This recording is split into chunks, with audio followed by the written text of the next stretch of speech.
It's 10 o'clock. This is Sky News at 10, our top story. Rishi Sunak thought it was OK to let people die. The extraordinary claims heard at the COVID inquiry as former advisor Patrick Vallance was questioned. That evidence overshadowing the Prime Minister's promise today to fix the economy and lower taxes ahead of this week's autumn statement. Also tonight, dramatic footage of the moment Houthi rebels from Yemen capture a ship they say is linked to an Israeli businessman. As fighting around Gaza's hospitals intensifies, the premature babies of Gaza now being treated in Egypt. Shot with a submachine gun in her own home. Today, 4 men are found guilty of murdering Ashley Dale in Liverpool.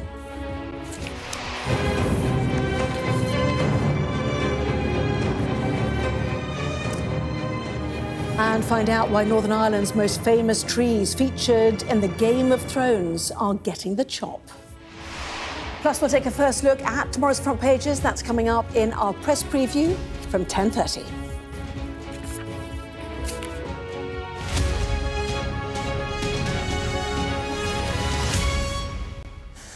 Hello there, good evening. We begin tonight with the most serious accusations levelled at the Prime Minister since the COVID inquiry began.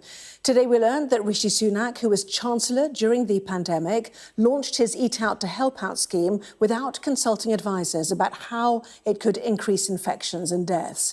And Mr Sunak is quoted second-hand as saying that the government should just let people die rather than consider further lockdowns. The revelations were delivered during evidence by Sir Patrick Vallance, then the government's chief scientific advisor, whose diary entries also described Boris Johnson as a weak and indecisive leader bamboozled by science. Sky's health correspondent Ashish Joshi reports. Rishi Sunak's hugely controversial Eat Out to Help Out scheme was introduced to save Britain's economy. But the then Chancellor's move, encouraging people to leave their homes during a pandemic and most likely driving the surge in infections, was never put to the country's chief scientific advisor. The whole truth, nothing but the truth. I think it would have been very obvious to anyone that this was likely to cause inevitably would cause an increase in transmission risk. Sir Patrick was tasked with leading the country's scientific response to the health crisis. Next slide, please. But he was faced with a Prime Minister who struggled with making key decisions and a Chancellor seemingly intent on protecting livelihoods and not lives.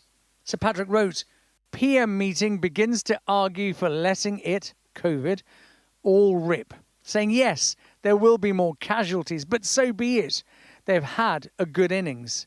DC, that's Dominic Cummings, says Rishi thinks just let people die and that's okay. This all feels like a complete lack of leadership. He goes on to say, the right-wing press are culpable and we have a weak, indecisive PM.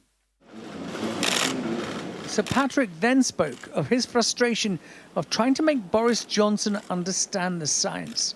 He said the former Prime Minister struggled to interpret graphs and data. 5 hours of meetings with the PM looked broken, head in hands a lot. He then quotes Boris Johnson as saying, is it because of the great libertarian nation we are that it spread so much? Maybe we are licked as a species. We are to get our act together. The message that we get from these repeated entries appears to describe something, at least as far as the Prime Minister is concerned, more serious, a repeated failure to understand graphs, scientific concepts and so on. Well, I think I'm right in saying that the Prime Minister at the time gave up science when he was 15. And I think he'd be the first to admit it wasn't his forte. The start of the pandemic was clearly a very difficult time for Sir Patrick Vallance, faced with government leaders who were pushing back against imposing restrictions too quickly. But even later on, ahead of the next lockdown, Sir Patrick Vallance was faced with a Prime Minister who wanted to let the virus run through the general population. Sir Patrick's testimony chimes with earlier evidence presented to the inquiry that describes the chaos and ineffective leadership at the heart of government. But perhaps as the government's chief scientific advisor during a pandemic, it is all the more damning. And Ashish is here with me now. So a real day of revelations, and a lot too for the current Prime Minister to defend when he gives evidence to the inquiry next month. Yes, we know that Rishi Sunak had reservations about lockdown. It was only right. He was in charge of the economy. He was the Chancellor. But we did know to what extent, at the cost of lives. If what Dominic Cummings says is true, then the Prime Minister has a serious case to answer. And there's nothing to suggest it isn't true, because these were notes taken on the day, part of Sir Patrick Vallance's mind dump to help him cope with the stress of being at the centre of a pandemic. So the Prime Minister has a real case to answer. Downing Street have told us tonight that the Prime Minister will answer these questions when he attends and gives evidence at the inquiry next month. Now, tomorrow, we'll hear more evidence on the heart of government. Tomorrow, we've got Professor Chris Whitty, the Chief Medical Officer. Will he be saying anything about Rishi Sunak or the Prime Minister? More than likely. If what today proved was that there was serious dysfunction at the heart of government, and these two scientists, the Chief Medical Officer and the Chief Scientific Advisor, were privy to all of this indecision, and now the truth is beginning to come out. Well, full coverage, of course, of Sir Chris Whitty then. Ashish, for the moment, thank you. Well, as Patrick Vallance spoke at the inquiry, Rishi Sunak was giving his government's strongest indication yet of tax cuts to be announced in Wednesday's autumn statement. In what he hoped would be a headline-grabbing speech, the Prime Minister pointed to economic growth and falling debt as the reason for his change of heart on reducing the tax burden.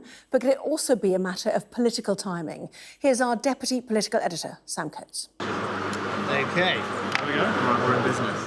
The two men attempting to fix the British economy. It's been hard graft. The PM says that it's now starting to pay off. And just in time, he needs a good story to tell. A speech to reassure impatient critics and a warning to those who say this should be easy. I believe in cutting taxes, but doing that responsibly is hard. And I can't click my fingers and suddenly wish away all the reasons that taxes had to increase in the first place. The country's tax burden is at a 70-year high. This week, that will begin to ease for some. Now that inflation is halved and our growth is stronger, meaning revenues are higher, we can begin the next phase. It will take discipline, but over time, we can and we will cut taxes. Rishi Sunak wants the credit for tax cuts that'll be spelt out by the Chancellor on Wednesday. Downing Street's argument is that the economic backdrop has changed. Inflation is down, but still high, and the rest of the picture is far from rosy. Growth from July to September, 0. And debt as a share of the economy, 95.3% in January, now up to 97.8% in September. What matters more than the economics is the politics. Rishi Sunak desperately needs to change the dial with Wednesday's autumn statement. After the confusion over his conference speech, an underwhelming King's speech, according to many on his own side, and a reshuffle that left lots of noses out of joint. This could be his government's last big set piece before Christmas. Backbench Tories tell me the Prime Minister and Chancellor need to use it to show whose side they're really on.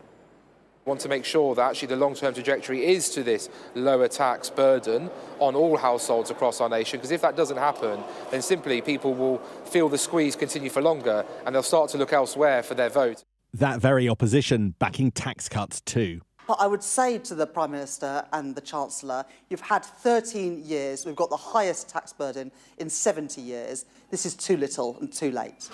Jane, what do you think? Is this about right? Tax cuts the foundation for a big rebuilding job. But will people like the finished product? Sam Coates, Sky News. Dramatic video has been released by Yemen's Houthi rebels, which they claim shows the moment they hijacked a ship linked to an Israeli businessman. The group since warned that all Israeli ships are justifiable targets. Israel described the incident as an Iranian act of terrorism. Sky's international affairs editor Dominic Cummings explains why. Far out in the Red Sea, a cargo ship sails into a Houthi ambush. In astonishing footage released by the Yemeni rebel group, a helicopter tails the vessel, then moves into land on its deck. The Houthis are known for their land-based insurgency in Yemen, not for this kind of operation at sea. A paramilitary squad fans out across the ship as the helicopter peels away, then heads for the vessel's bridge. Bursting in and ordering the crew to surrender the ship.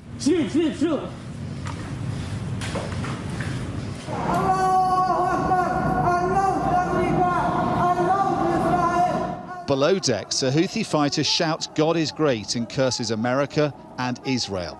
"Here we are, Gaza," he yells.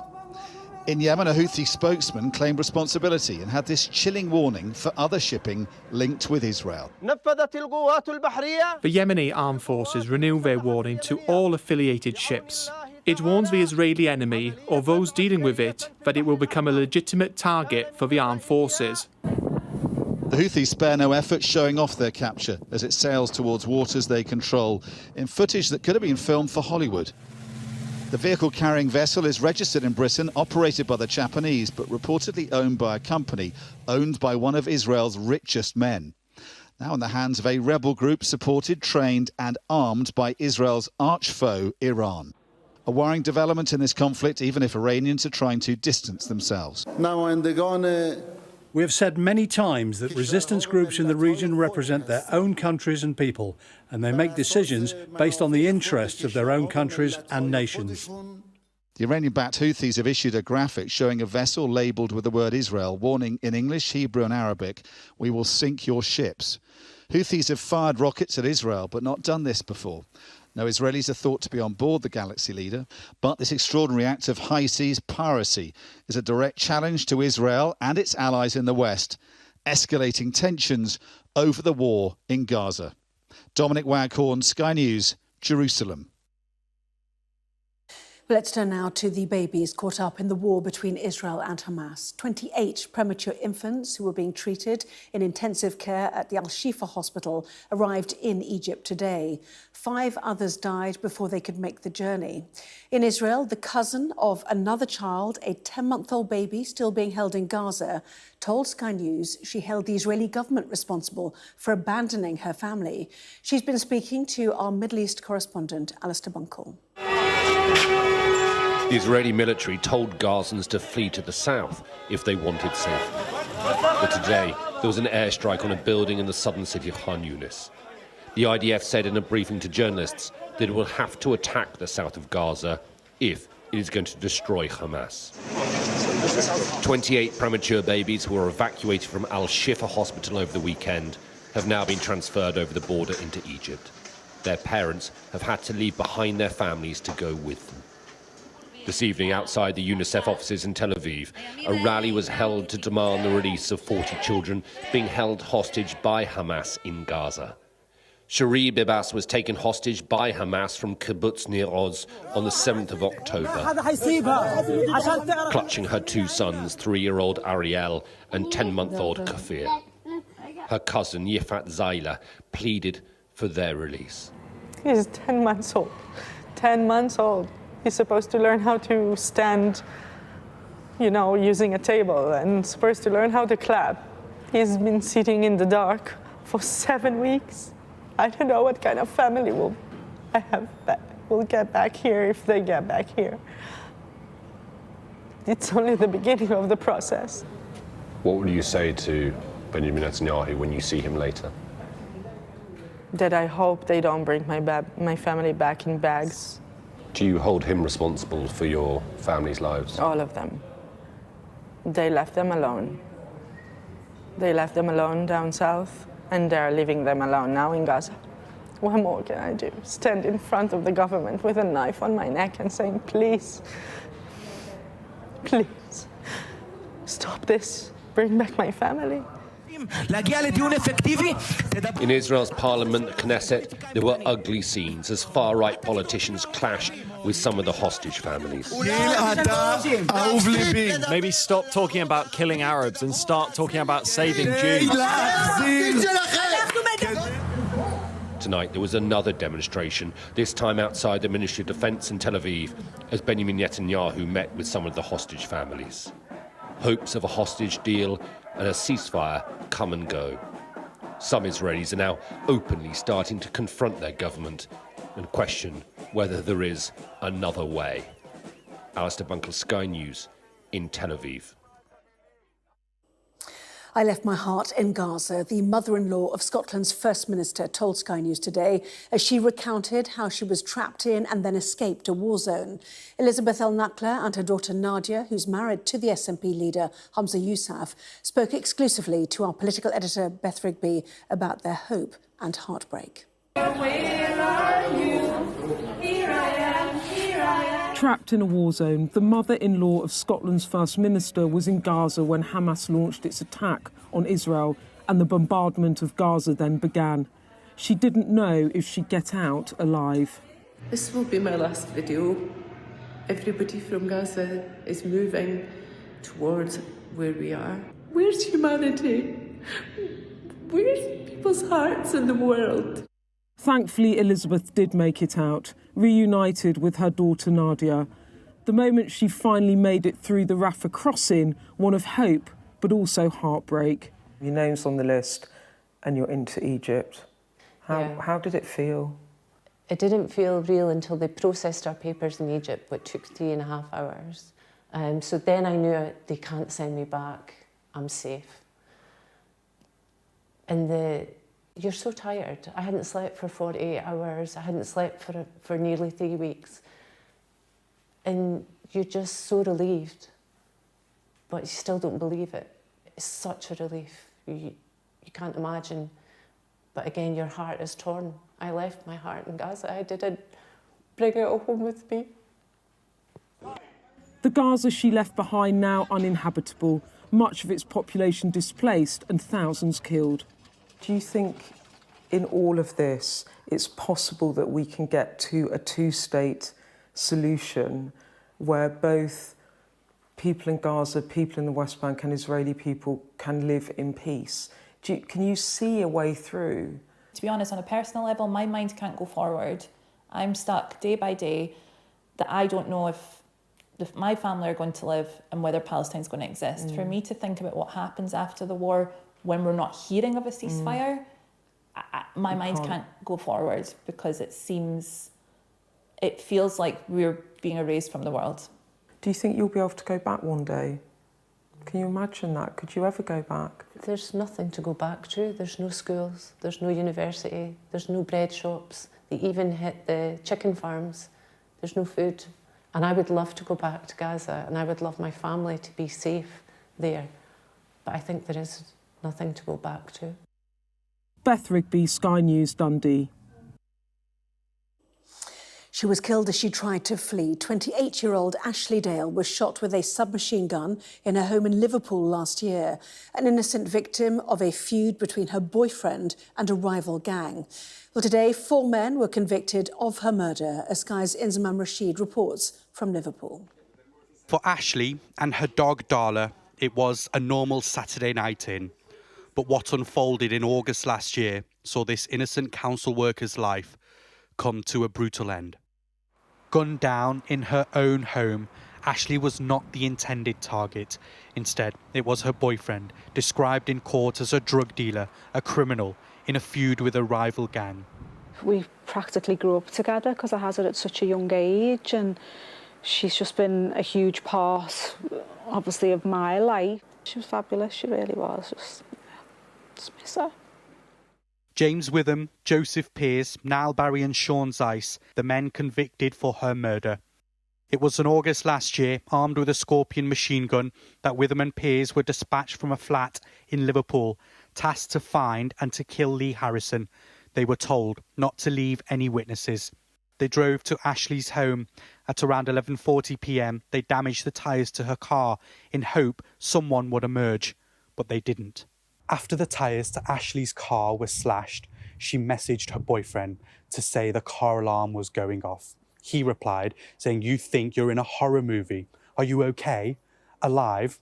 Just after midnight, she responded jokingly, "No, I'm dead." It was less than half an hour later, James Witham kicked down her front door and sprayed 8 bullets towards her. It took just one to the stomach to kill Ashley. Does anyone here make yourself known? In the early hours of Sunday morning, police were called to the home. Their body cam footage shows where Ashley ran for her life into the dining room in a desperate attempt to reach the back door. Bullet markings were left embedded in the walls and floors. But her killer didn't stop there. James Witham walked upstairs into a bedroom and fired 5 shots into a wall. The trial heard it was to send a firm message to Lee Harrison. Despite him being the principal target and losing his girlfriend, Harrison, pictured here on the right with Niall Barry and Sean Zeiss, did not assist with any of the police's investigation. 10 days after it happened, I've sat him in his presence and asked him, go to the police, you know why this has happened. And he's just said, I don't. And for that, I'll never forgive him. James? Right, OK, you're under arrest for suspicion of murder. Witham admitted he was the gunman that night, but claimed he didn't see or hear Ashley.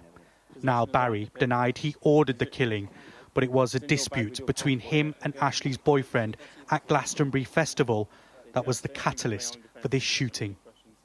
An important element that led to the conviction of these men was Ashley's helpful yet harrowing voice notes she sent to friends about events leading up to her death.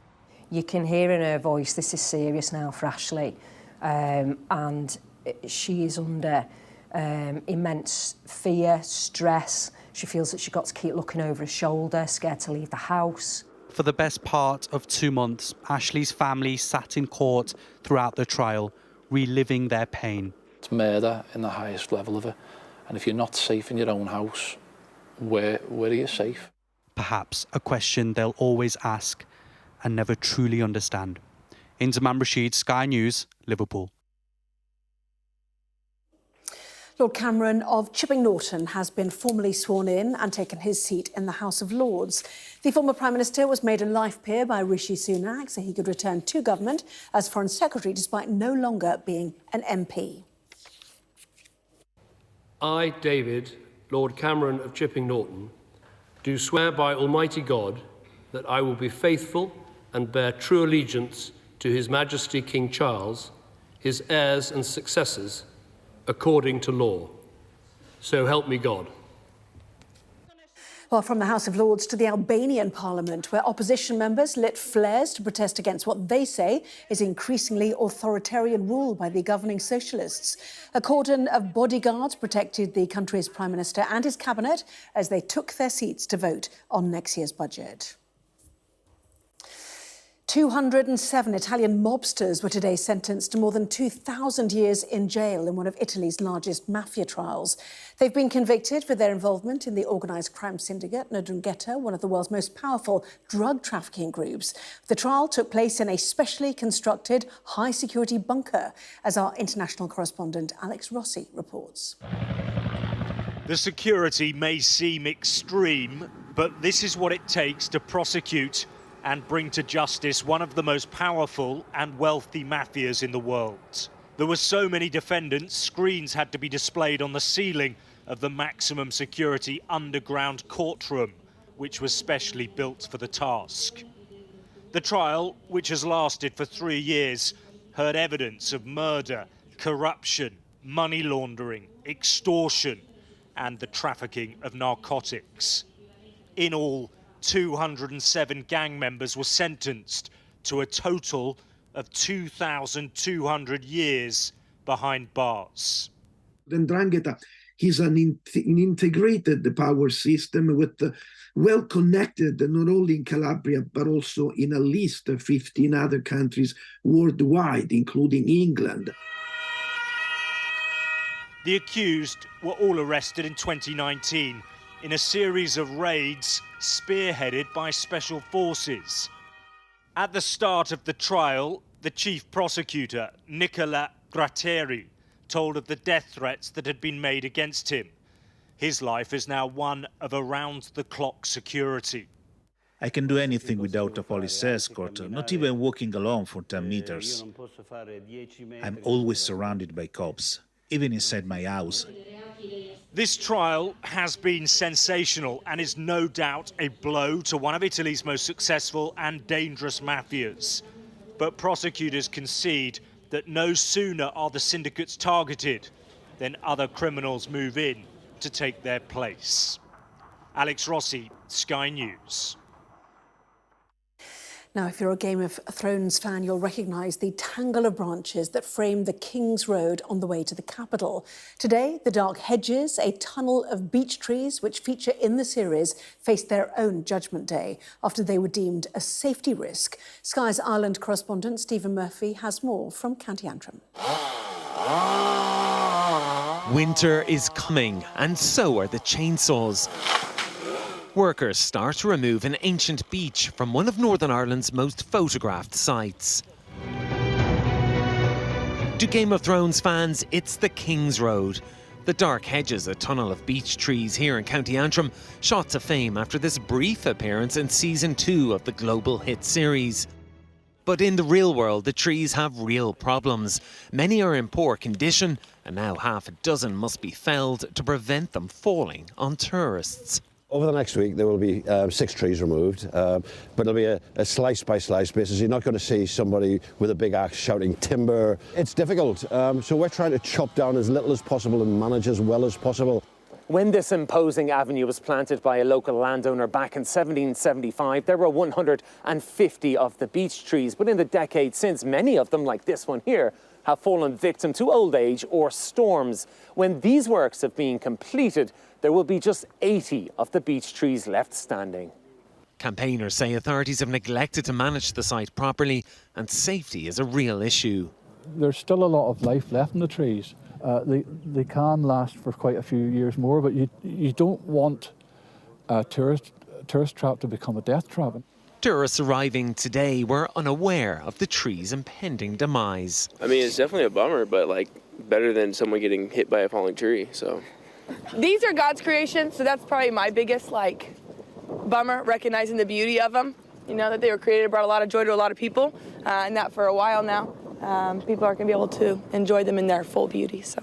It's hoped the remedial works will help preserve the brooding and almost menacing stretch of Northern Irish roadway that's captured imaginations right around the world. Stephen Murphy, Sky News at the Dark Hedges. Well, that was Sky News at 10. Coming up, we'll take a first look at tomorrow's newspapers in the press preview. Tonight, we are joined by the political editors of The Sun and The Guardian, Harry Cole and Pippa Clearer. Among the stories, we will be discussing this on the front page of The Eye. Their headline, Sunak's Eat Out to Help Out, drove a second wave of COVID. Back with that and more in just a moment.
Well, this is Sky News. In just a moment, the press preview, a first look at what is on the front pages as they arrive. First, though, our top stories.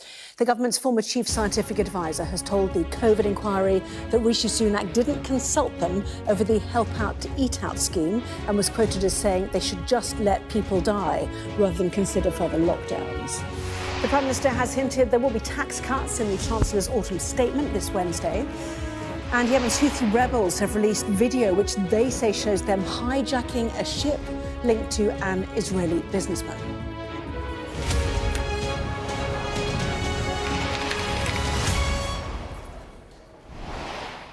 Well, hello there, you're watching the press preview, a first look at what is on the front pages. Time then to see what's making the headlines with the political editors of The Sun and The Guardian, Harry Cole and Pip Greer. Welcome to both of you. So, as ever, let's take a look at the front pages, shall we? Starting with The Mirror, which focuses on evidence given to the COVID inquiry that Rishi Sunak was allegedly ready to let more people die rather than impose any more curbs on their freedoms ahead of the second wave. The Eye also reporting on the evidence given by the former chief scientific advisor, Sir Patrick Vallance, with the headline, Sunak's Eat Out to Help Out drove the second wave of COVID.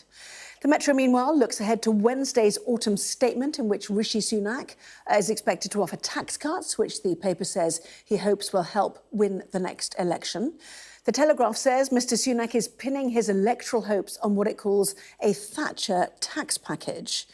This is the front of the Express. PM, we can and will cut taxes, while the Daily Mail celebrates what it calls the return of tax-cutting Tories. Well, the Times says the autumn statement will also include measures to get more people off sickness benefits by working from home. Harry's paper, The Sun, carries an exclusive interview with the Ukrainian President Volodymyr Zelensky with the headline, Putin tried to kill me 5 times. Pippa's paper, The Guardian, leads with a new warning from the United Nations that the world is heading for what it calls a hellish 3-degree rise in global temperatures. Well, the Financial Times reports on a possible return for the chief executive of the tech firm OpenAI, who is unseated in what's been described as a botched boardroom coup. And the Daily Star returns to its recent obsession with the word boffins. Don't know the context. We'll get to it. A reminder, by scanning the QR code you'll see on screen during the programme, you can take a full look at those front pages for yourself while you listen to our guests. So let's go to Harry Cole and Pippa Crerar. We'll certainly get your thoughts on what's coming up in the autumn statement in just a moment.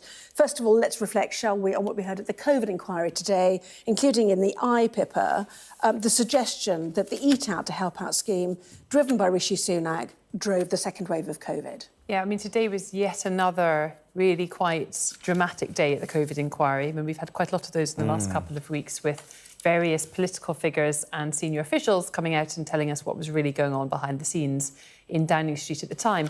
And today was the turn of Sir Patrick Vallance, who was the chief UK scientist during the pandemic. And if you cast your mind back to the first summer of the pandemic, when Rishi Sunak received great acclaim in some quarters, much of it in the right-wing press, for encouraging people to resume their normal lives by going out and they get a discount, I think it was £10, to go and get their dinner at Wagamama or Pizza Express. And it was very popular. Everyone went out and had dinner with Rishi, as it was described at the time. Well, there was a strand of opinion at the time that this wouldn't necessarily be the best of ideas because you were bringing together people at a point when the virus was starting to increase again.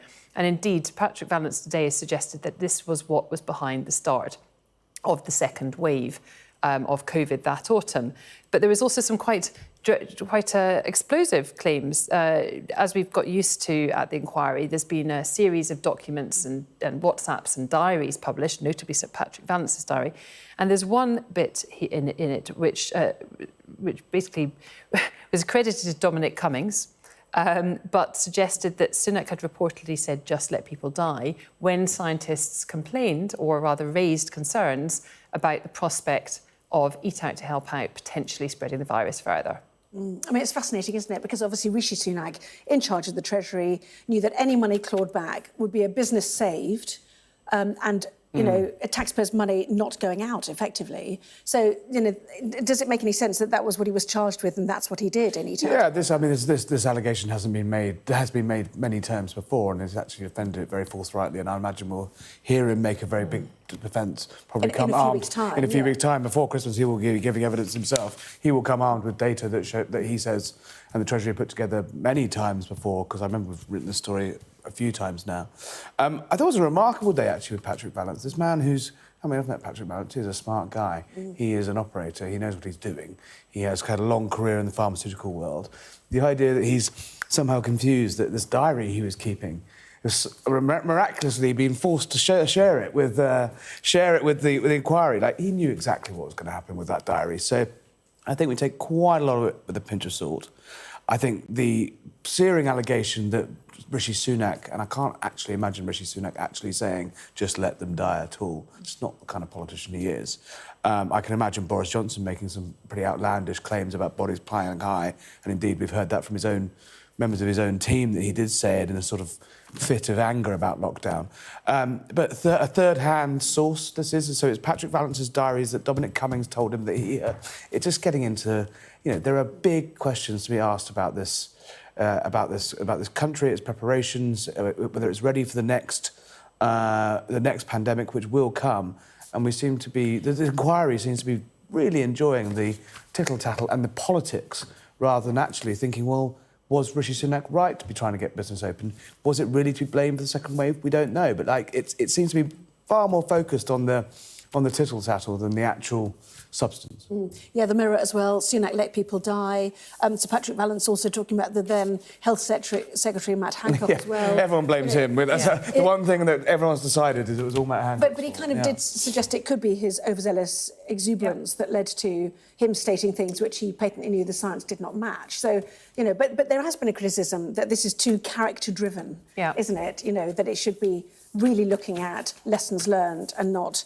you know, the politics of these people, the libertarianism, as he described it, and their actual characters and the words they spoke. Well, I think the issue is at the time, there was a lot of drama inside Number 10. There was these big egos. We heard it from Helen McNamara a few weeks ago. All these guys sort of jostling for position and trying to be, you know, almost like the saviour complex, wanting to be the ones that rode in with all the solutions to the problems. And the problem with that was then that, you know, there's a litany of messages, diary entries, all the rest of it, which are very character-driven. But it's absolutely a valid point that ultimately, what do we want from the COVID inquiry? I mean, I think it's fair to say that the families of the COVID bereaved want to feel that they've had their moment in court and that people have been held to account. But also, going forward, what is the most important thing, presumably, is to make sure that we're, A, better prepared, should we ever should another pandemic ever hit again, and B, that we manage to prevent the sort of scale of deaths that occurred. So it's about the future. It's about having plans in place and learning the lessons from the past to make sure that it never happens in the same way again. And ultimately, I think probably some of this distracts from that. And you've got to hope that the inquiry, Baroness Hallett, when she's writing up the inquiry, will, of course, be focusing on the systemic problems that were there, as well as, obviously, some of the personality-driven stuff. Yeah. Well, it is reflective to look back at that. So let's look ahead now. And plenty of coverage. In fact, I think most of the newspapers leading on what is to come in the autumn statement after Rishi Sunak gave his big set-piece speech, which I know none of you went to because it was underplayed by Downing Street, about tax cutting. Is that right? So what did he say today, and what does it mean we can presume will come on Wednesday? I think it's a sign of quite what political trouble Rishi Sunak is in. He spent the entire year saying there's not going to be any tax cuts. We can't do that until we've tackled inflation. He's got inflation to 4%, 4.7%. He hasn't really done that. Inflation has got itself to 4.7%. And now he's saying, oh, that's enough, right, chucks away. So, I mean, if they weren't 19 points in the polls, in some of the polling, I don't think they'd be doing this. They'd be waiting until the March. But it looks like tonight we're calling it that it's going to be a national insurance cut, not a cut to income tax, from Jeremy Hunt on Wednesday. All the signs were there from Rishi Sunak. He was talking about rewarding hard work. Obviously, national insurance is a tax on your wages. An income tax cut, I think, would be slightly ridiculous, because one of the only reasons they're actually able to afford this cut in national insurance is because the income tax take is so high, because Rishi Sunak froze the rates instead of letting them go up with inflation. So they've got a record tax haul. You've got wages going up because of inflation, but you're meeting a hard threshold, exactly. aren't you? That's the point. And you're bringing in record tax takes, which they're now pinching out of your pocket with one hand and expecting a grateful public to be pleased with getting a small amount of it back. I think that's going to be a hard line. But thresholds stop people taking on extra work, isn't that the argument? So that would be, a boost for growth if people worked harder because they don't hit a tax threshold. But it's also charging more people, dragging millions of more people into a higher rate that they don't deserve to be in and shouldn't have been. And traditionally, when these taxes were designed, they would never have been in. So the Daily Telegraph, in its second paragraph, says the Prime Minister has been considering plans to cut national insurance, which you've mentioned, raise the 40% income tax threshold and reduce inheritance tax between now and the general election. Well, inheritance tax seemed to have been thrown out as a policy, didn't it, over the weekend after criticism? Yeah, I mean, I think there's two things here, and it's about timing, it's about staggering it. And I think what we're expecting to see on Wednesday is what they will presumably describe as a budget for growth. So we'll have some of the inheritance tax stuff, potentially, the national insurance stuff, potentially, and we'll also have some stuff that business is asking for. So the primary ask is that that they are allowed to claim back more of their investment, and the idea being that it's all about growth. So that'll be what we'll get this week.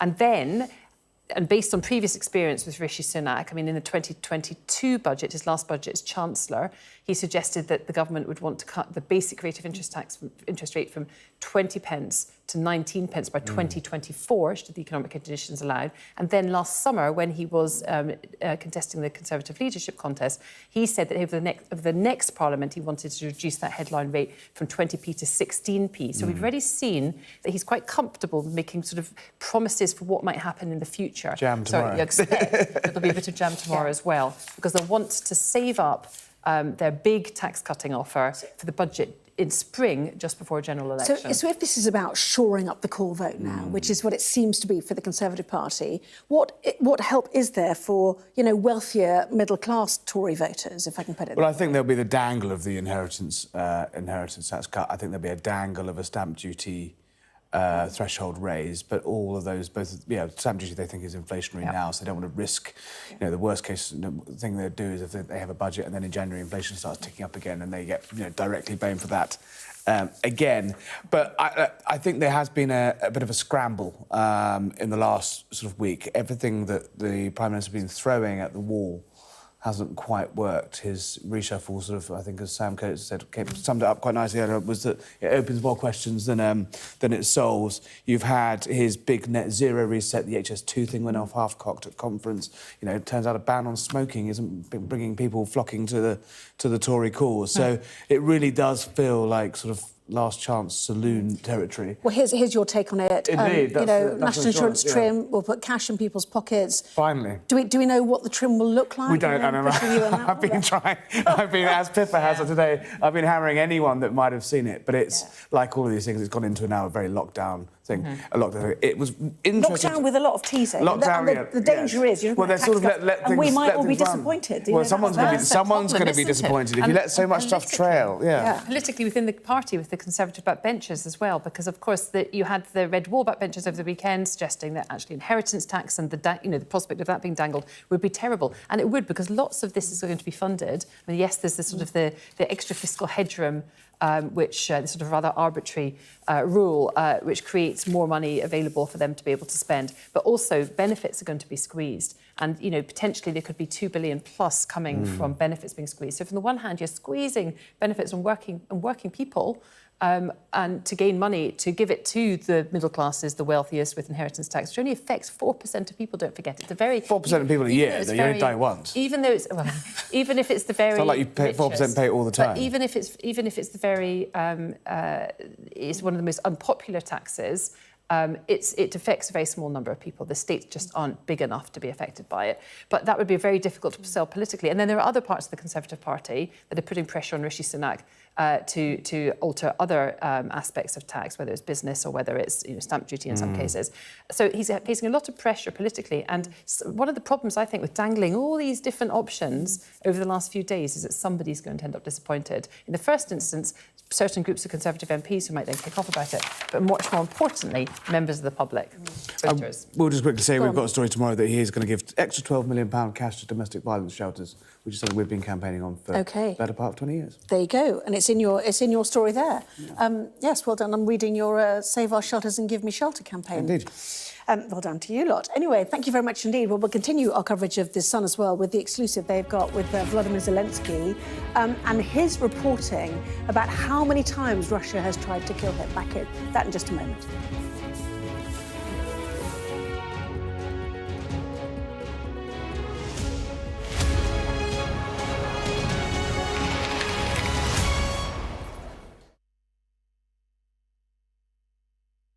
John's parents brought him up to be Christian. He was just like full of light. I had a little bit of a crush on him. You couldn't have asked for a better young man. He reminds me of who I wanted to serve with. He told me his plan was to go live in the middle of the jungle. It didn't sound that bad. I thought that John would get accepted. John's death captured the world's attention. It was a shocking story.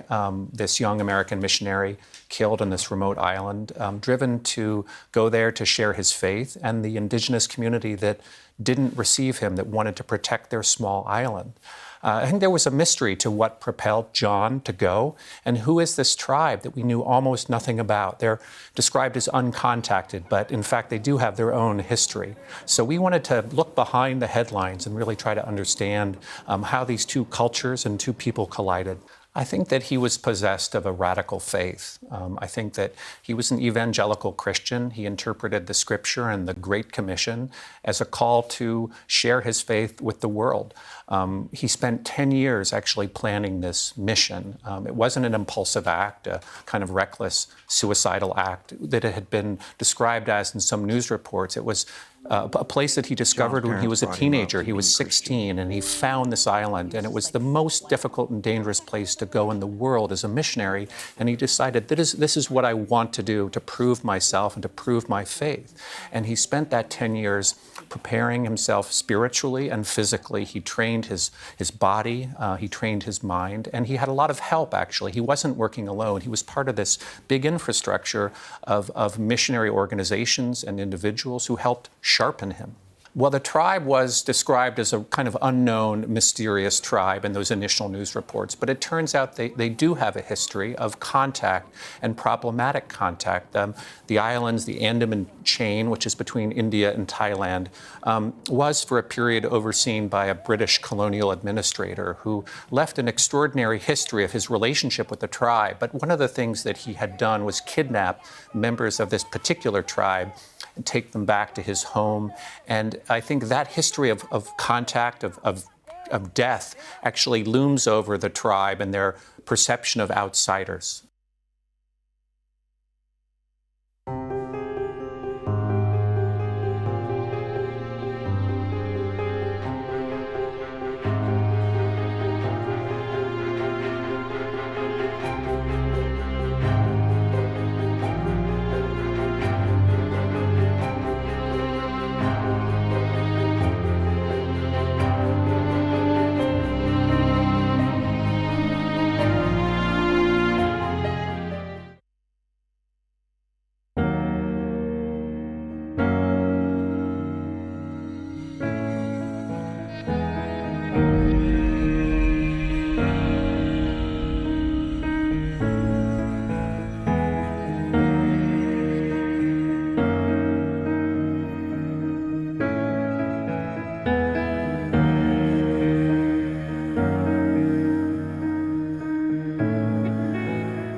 Well, welcome back. You are watching the press preview. With me once again, Harry Cole and Pippa Creer from The Sun and The Guardian.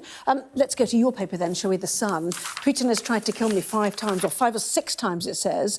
And the quote is, well, it's a great quote, isn't it? You take it away. Well, he said it's just a little bit like COVID. The first time's pretty awful, but you get used to it by the 5th time, which remarkable stoicism from a man who's literally trying to have his being bombed into smithereens, if he could. So, yes, my colleague Jerome Starkey, our defence editors, he's on his way back now, rapidly filing from a train, I understand. But had a sit-down with Zelensky today. He's obviously... it's been a tough month or two, and then obviously you can't compare chalk and cheese and 2 different horrific conflicts, but it is fair to say that the war in Ukraine has slipped down the news agenda in the last well, since October the 7th. It really has.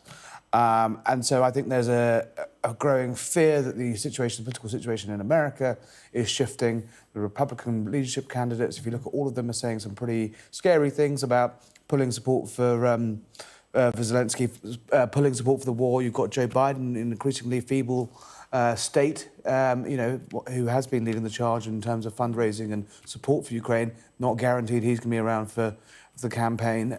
So I think it's a remarked escalation in what Zelensky is brilliant at doing, which is showing the world exactly the plight he's in. And we've got pages and pages and pages of this tomorrow, and I recommend you have a read. It's moving stuff. And, no doubt the Israel-Hamas conflict is diversionary. We know that Iran and Russia have been in cahoots over the Ukrainian war. So he touches on that. It benefits, it benefits Russia, doesn't it, actually, the diversion of what's happening in the Middle East now? Yeah, absolutely. And I'm just always very struck by, I remember the very first time that it came to light that Zelensky had a challenge on his life. I think it was Wagner Group, wasn't it? They went into Kyiv and tried to assassinate him.